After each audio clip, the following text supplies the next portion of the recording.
Okay, so here is the front of the house. I'm just going to give you a little, there's a duplex right next to it. Kind of go around and show you. Most of the houses are in fairly good shape around here. That's down the street there. And so it's actually got a lot of potential to be super cute.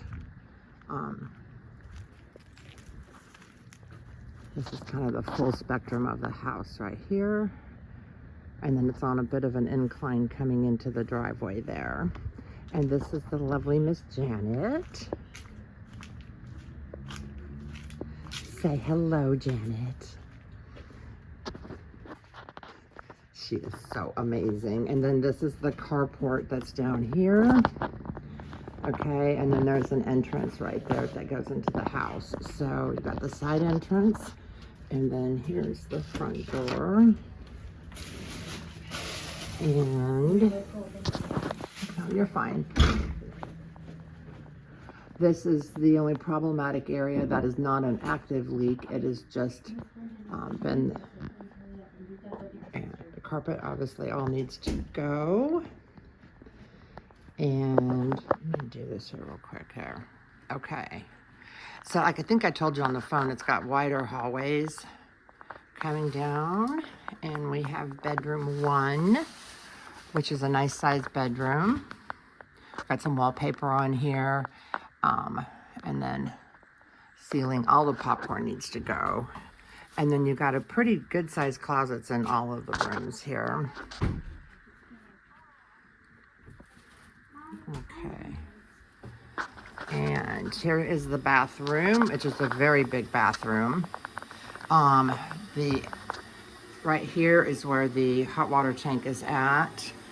And then this does need some plumbing. That was the original window that goes outside the house. So it's just been boarded up on the other side, I believe. Wallpaper, lots of wallpaper. And then this is bedroom 2. Again, another good sized room. I have all these written down. I don't know the exact measurements. This closet's been opened up, but I've got a nice closet in there. And then bedroom 3 is just a little bit bigger bedroom. And this one actually has a walk-in. Unfortunately, I can't probably get into it, but that has a little walk-in closet there. Let me step back and just kind of give you, this room does not have any wallpaper, so thank you, Jesus, for that. Okay, so this is the main footprint of the house. And that's the front. And then that's the side entrance door. That's the HVAC handler right here. And like I said, it is pretty old. And then right off of here, we have a pantry, which is a nice size pantry. I want to say this is like 7 by 10. So this is a nice little value add here. And then this is the electrical panel. It's not aluminum, thank God. And then here is the kitchen. So you have like this dining room area here. I would definitely look at removing this. This is a fireplace addition type apparatus, but it doesn't actually do anything. And then this is the kitchen. I would look at knocking out this component here, pop in a dishwasher, and add in some more. Get this. No, we don't need to go that way. Sink is here. That's the original window to the house before they had put in the addition.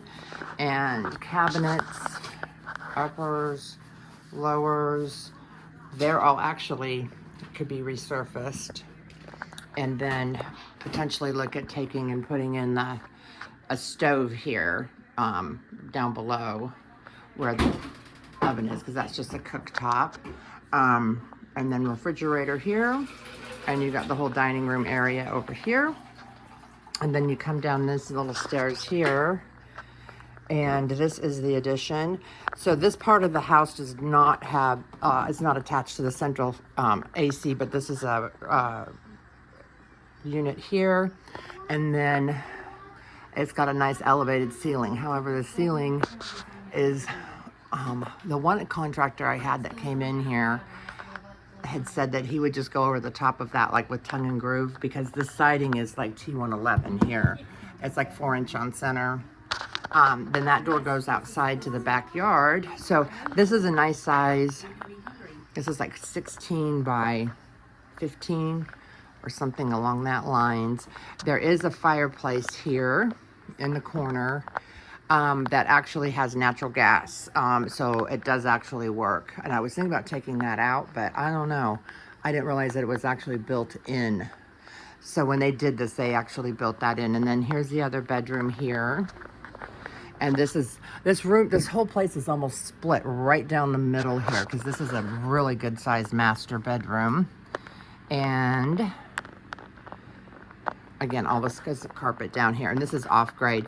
So this is where we had termite issues that we found in the actual shower install. So we ripped all of this out to just locate and try and find out exactly where they ended and if they had moved along and headed into this part of the house, which they have not, based on what we ripped out of here. So they have been stopped and killed, but this is all around in here. You can see whatever this board is, they love this stuff that's behind it. So they came in and had their way with that. But this is a real high ceiling in here. So this whole bathroom install, actually the actual insert here isn't in bad shape. It's just all of the walls around it have had termite infestation. And so then this comes all the way down and it's nice and long. And then the hot water tank here is built into this corner here. So only concern would be when those need to get replaced, if it's big enough area for the newer size hot water tanks. So this is, and then there's another built-in unit there for HVAC. So I believe, and then there's another heater here. So I think both of those units, the one in this room, and then there's a closet back here too. Both the units in here, in this addition, I think are just coolants. There's a closet in here. And then the heat, they have a tank on the side of the house, a propane tank that heats that and this fireplace insert, and then the one that's in the other room as well.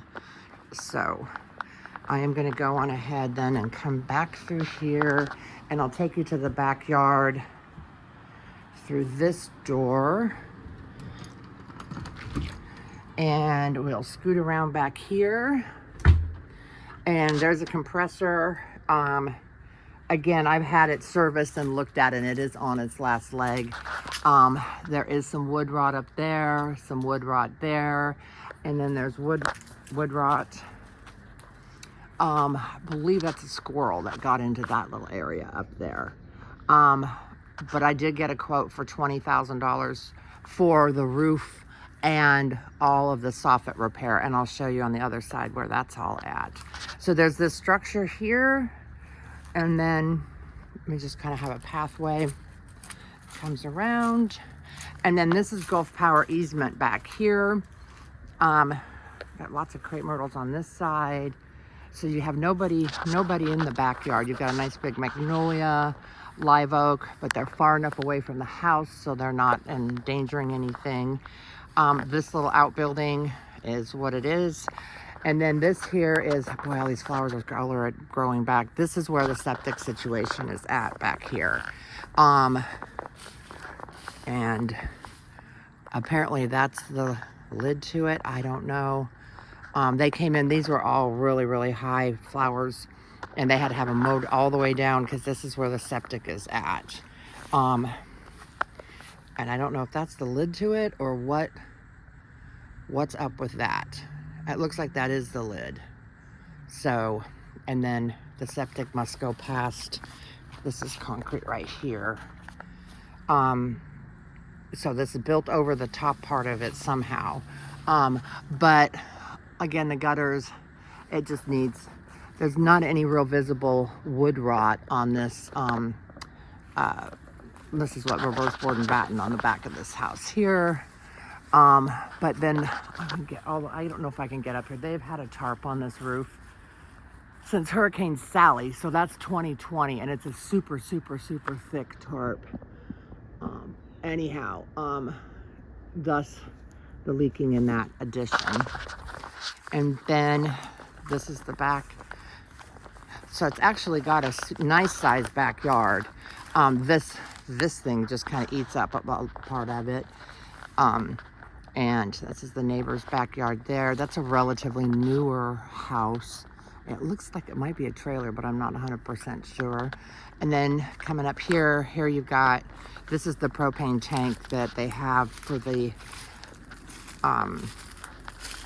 fireplaces. And there's a little bit of wood rot down here. And then you can see this is where they have that tarp. It's all secured along the back here. Again, this is all of the deferred maintenance on the house. And then this is the patio area here. Coming back around here so you can see it's a nice sized front patio. And then this is where we have some wood rot damage. This looks like it's termites, but they're not active, that have been up in here. And then this is just a heavily shaded area. And then we have this that all needs to get repaired once they put the new roof on it. So anyhow, this is what it is. The windows are all in good shape. They're probably original to the house, so that's going to put them at 1978. And we just kind of go around this way and just give you it's got a cute little front yard. So hopefully this is enough of everything. If there's anything I overlooked or missed, I do want to show that if we pulled out these azaleas, this has got really cute, whatever you want to call it, kind of a railing system here. So this house has got a lot of potential to be really, really cute curb appeal. So anyways, here you go.